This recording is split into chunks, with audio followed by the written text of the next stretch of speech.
নমস্কার বন্ধুরা, বাসন্তী কিচেন থেকে সবাইকে স্বাগত জানিয়ে আজকের আমি বানাবো রাঙা আলু বা মিষ্টি আলু দিয়ে ল্যাংচা মিষ্টি।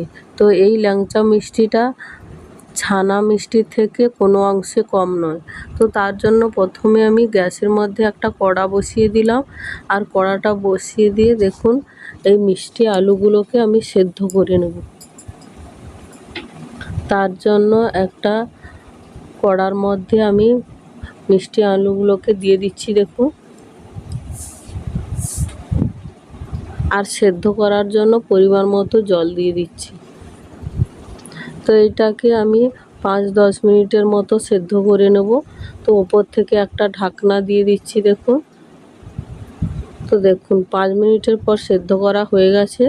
তো এরপর আমি এর ওপর থেকে ছালগুলোকে ছাড়িয়ে নিচ্ছি দেখুন। এর খোসাগুলোকে অবশ্যই ছাড়িয়ে নিতে হবে। তো সেদ্ধর পরে খোসাগুলো খুব সহজেই ছাড়ানো হয়ে যাবে। তো অবশ্যই মনে রাখবে এটা ঠান্ডা হয়ে গেলে তারপর ছালটাকে ছাড়াবে। তো এই রকমভাবে আমি সম্পূর্ণ আলুগুলো ছাল ছাড়িয়ে নেব। তো দেখুন প্রত্যেকটা আলুরই ছাল ছাড়ানো হয়ে গেছে। আর নিয়ে নিচ্ছি এখানে একটা গ্রেটার। আপনারা যেরকম গ্রেটার নিতে পারেন, কিন্তু এই রকমভাবে গ্রেট করে নিতে হবে।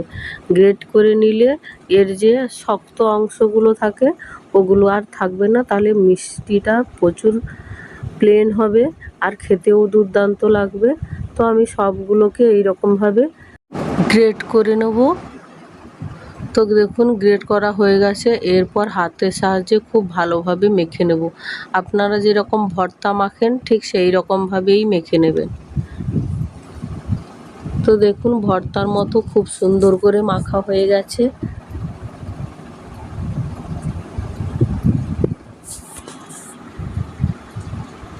তো এরপর দিয়ে দিচ্ছি আমি 1 প্যাকেট দুধ। 10 টাকা দামের যে দুধটা হয় সেটাই আমি দিয়ে দিলাম।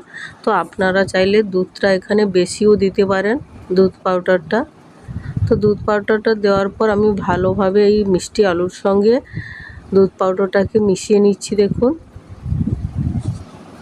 খুব সুন্দরভাবে মিশিয়ে নিতে হবে।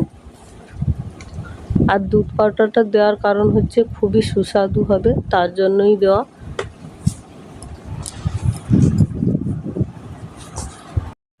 দেখুন খুব সুন্দরভাবে মাখানো হয়ে গেছে। এদিকে আমি বাটির মধ্যে কিছুটা ঘি নিয়ে নিয়েছি, আর এটাকে সাইডে রেখে আমি হাতের মধ্যে বেশ ভালোভাবে মেখে নিচ্ছি। আপনারা চাইলে এই আলুটার সঙ্গেও ঘিটা দিয়ে আবারও বেশ ভালোভাবে মিশিয়ে নেবেন, কিন্তু আমি এখানে বেশি ঘি ব্যবহার করব না, তার জন্য ওর সঙ্গে মাখালাম না।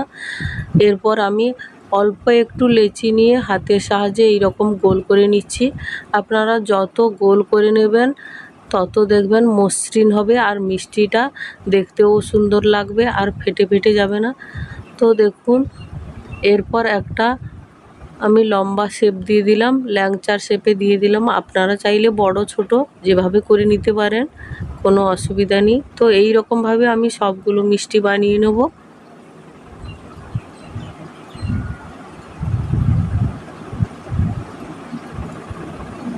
তো দেখুন সবগুলো মিষ্টির বানানো হয়ে গেছে, আর ভেতর থেকে যে কালো কালো একটা ভাব দেখছেন, একটু অল্প অল্প খোসা থেকে গেছে, তার জন্য এইরকম কালো কালো ভাব হয়ে গেছে। এরপর একটা মিষ্টির শিরা বানিয়ে নেব। এখানে আমি 2 বাটির মতো চিনি দিয়েছি, আর দিয়ে দিচ্ছি 2 বাটির মতো জল। এর মাপটা অবশ্যই মনে রাখবেন, তাহলে মিষ্টির শিরাটা একদম পারফেক্ট হবে। যতটা চিনি নেবেন ঠিক ততটাই জল নেবেন। তো এরপর আমি দিয়ে দিচ্ছি এলাচ। 4টে এলাচ নিয়েছি। এলাচের মুখটাকে একটু ফাটিয়ে আমি সেই শিরার মধ্যে দিয়ে দিচ্ছি। এরপর চিনিটা গুলে যাওয়া অবধি অপেক্ষা করতে হবে।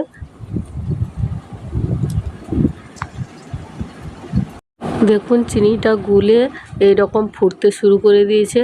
এখানে 1 তার 2 তার বা কোনো ঘন ভাব একটা আনতে হবে না, জাস্ট এইরকম ফুটে গেলেই চিনির শিরাটা একদম পারফেক্ট হয়ে যাবে।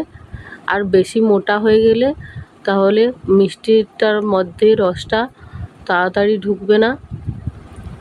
তো দেখুন শিরাটা তৈরি হয়ে গেছে। এরপর আমি গ্যাসের ফ্লেমটাকে অফ করে দিচ্ছি।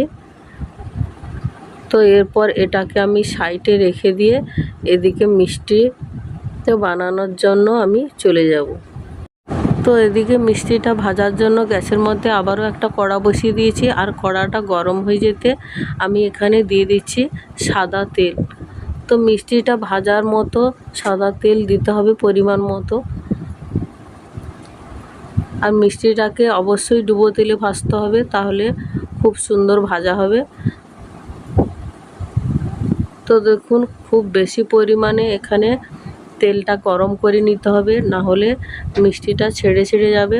অবশ্যই মনে রাখবেন একটু বেশি পরিমাণের তেলটা গরম হয়ে গেলে তারপর ছাড়বেন। এখানে প্রথমের দিকে আপনারা একদম নাড়তে যাবেন না, তাহলে মিষ্টিটা ভেঙে যাবে। কিছু সময় ফোটার পর তারপরে আপনারা নাড়বেন। তো দেখুন খুব সুন্দরভাবে ফুটে উঠেছে, আর দেখুন কত সুন্দর তলার দিকটা ভাজা হয়ে গেছে। এরপর আমি আস্তে আস্তে করে নেড়ে নেব। দেখুন কত সুন্দর লালচে করে ভাজা হয়ে গেছে এক দিকটাতে। তো এই রকম খুন্তির সাহায্যে আমি নেড়ে নিচ্ছি।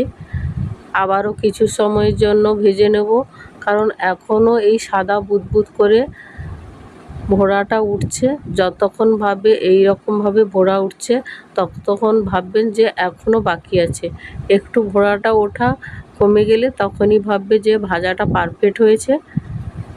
তো এই রকমভাবে আমি বেশ ভালোভাবে ভেজে নিচ্ছি, আর কত সুন্দর একটা লালচে কালার হয়ে গেছে দেখুন।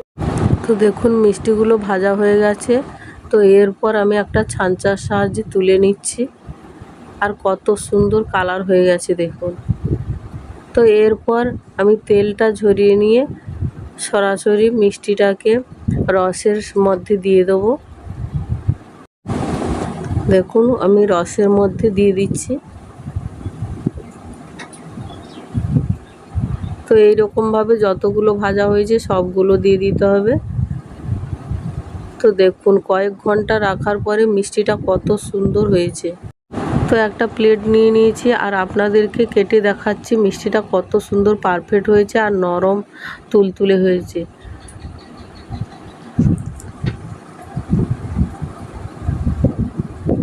তো এরপর আমি একটা কাটা চামচের সাহায্যে কেটে নিচ্ছি। দেখুন কত সহজে কাটা হয়ে গেছে, আর কত সুন্দর রসে ভরা। তো এই রকমভাবে সবাই বানিয়ে নেবেন। আশা করছি রেসিপিটা খুবই ভালো লাগবে। তো যদি ভালো লাগে লাইক কমেন্ট শেয়ার করবেন এবং সাবস্ক্রাইব করে আমার পাশে থাকবেন।